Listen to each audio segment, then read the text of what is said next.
Then there's this: godly fear is our peace, our sanctuary, and our guarantee of eternal life.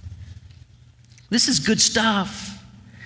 And yes, we can speak in terms of fear because, again, this is how Scripture speaks of it. And when Scripture uses these terms for fear about God, it uses them in the entire array of how that word can be used. From awe and reverence of who He is when we come in contact with how great and holy and majestic our God is, and that awe and reverence fills us, to even dread itself.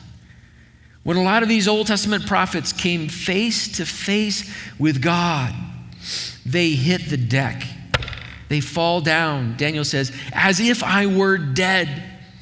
The prophet Isaiah says, woe is me, I am a dead man because I am in the presence of a holy, holy, holy God. But as it has its way inside of us, it becomes our peace, our sanctuary, and our guarantee of eternal life.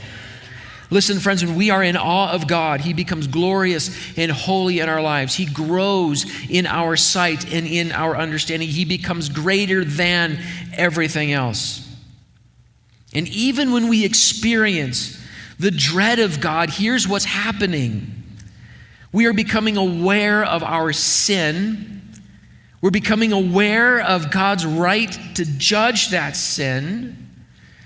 And we become profoundly thankful for the forgiveness and grace that's been offered to us by Jesus Christ.